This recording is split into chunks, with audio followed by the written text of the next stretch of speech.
But let's move on, I guess, to Big 12, to two teams that still have a chance: Kansas, Colorado, and I'm not gonna put all of the comments on the screen, but and we love our Colorado fans, and I feel like that I've been very positive about Colorado. They've been on my best bets several times this season. I've talked about how well Shedeur Sanders has played.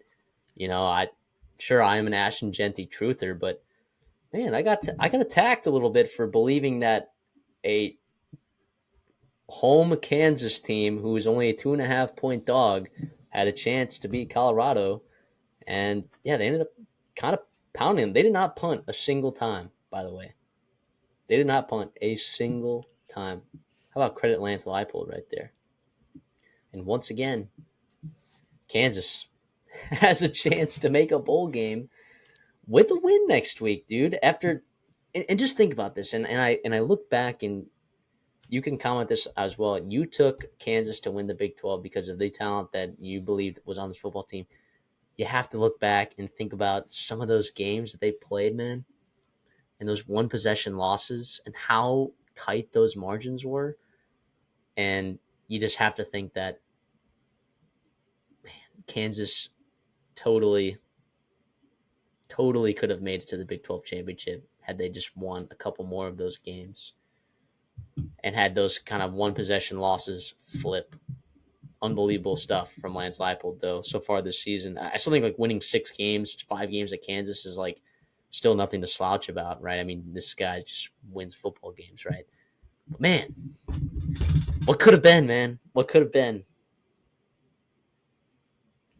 Listen, I mean, Isaiah Augustave had runs of 6 yards and 5 yards, and then no more rushes. Dallin Hayden, you didn't get him going at all. Like, to me, I know you got jumped on early, but it is not too late to abandon. It's not too late to just abandon the run.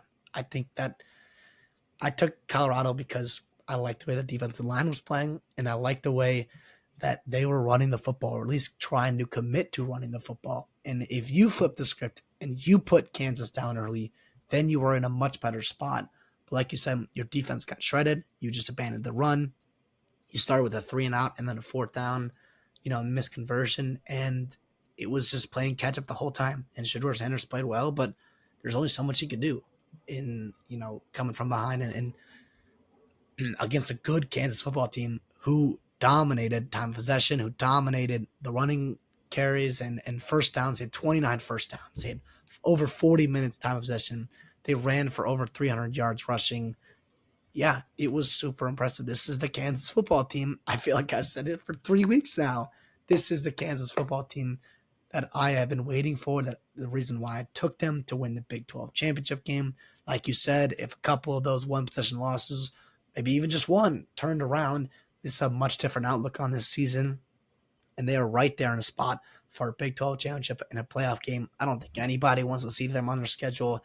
And you can ask Iowa State, you can ask BYU, you can ask Colorado, 3 teams that were playoff contenders, all got by Kansas. And now Baylor, who, by the way, Baylor is right in it for a Big 12 championship game. You mentioned 11 scenarios of the 50-something scenarios that are going to happen in the Big 12. 11 of them involve Baylor making the championship game, but they got to beat Kansas first. They got to run through Kansas. And I know they're at home there in Waco, but to me, it's disappointing for Colorado. You're still obviously in it, right? But with the loss to BYU had, right, you would have loved to be able to get a win here and kind of put yourself in a great spot to win in the Big 12. Yeah, seriously. That was a team that controlled its own destiny before this weekend. And I'll shout out Travis Hunter. He played awesome on the offensive side of the football. 8 catches, 125 yards, a pair of touchdowns. He was unbelievable. He really was. He was definitely a difference maker in that game. I thought Shedeur Sanders still played unbelievable. I still think he's just playing the best football of any quarterback in college football, and I really don't think it's close. I think he's been playing that well. Yeah, Devin Neal, the 37 carries for 207 and 3 touchdowns is awesome. And 80 more yards through the air and a touchdown. Yeah, yeah, that's awesome. I'm a. Did I draft him? I think I I thought I got it right drafted him here. in our fantasy. Please tell me I So drafted him. you took Taj Brooks in the Big 12, and then no, he's not in your wild cards. Oh, because I took DJ Giddens, but I mean DJ Giddens has been awesome this year too, so Yeah, cannot complain.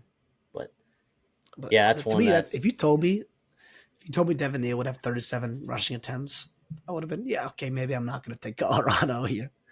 This is yeah, exactly how they wanted to play the game, and they dictated the style. And hats off to Lance Leipold.